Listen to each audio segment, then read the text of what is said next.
In India, uh, there's a huge amount of people living there.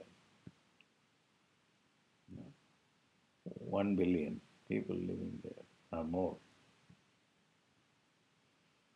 And they are, so what does that mean? That there are so many gods there,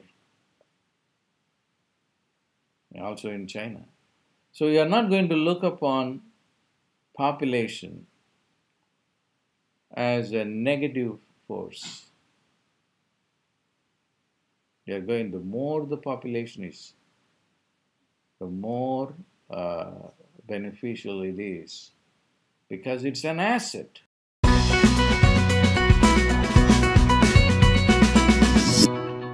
The huge population means a big asset because so many people are producing this tremendous amount of consciousness through their mind, through their soul.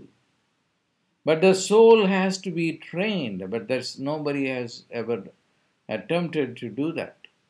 So collectively, we all have to realize, including politicians and scientists and educators and social workers, etc., that our capital is really uh, the soul capital. Our soul is our capital. So it has to take place in two levels. On a personal level, every one of you should begin to, starting from today, that I'm not going to identify myself with what I lack.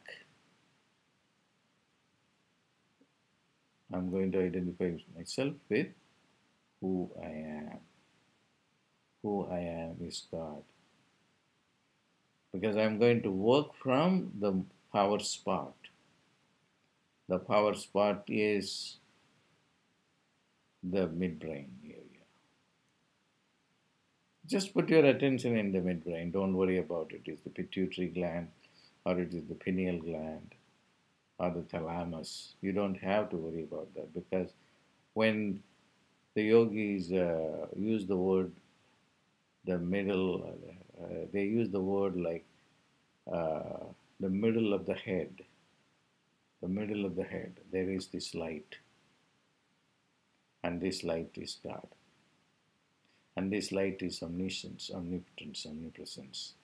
And if you draw your energy from that, there is nothing that is impossible. So, what do you do when you wake up in the morning? You stay completely focused on that third eye area, the midbrain area. You just don't simply function on the level of uh, the human consciousness. Only when you begin to live this human consciousness, which reinforces your limitations, problems start. Just try this. And then when you get into that level of consciousness, of identifying yourself with God, then life on a changes on a physical level, on a mental level, and also on the level of the soul. I want to, there are several things that you can do in order to remain soul focused or God focused. And I use the word soul and God as synonyms.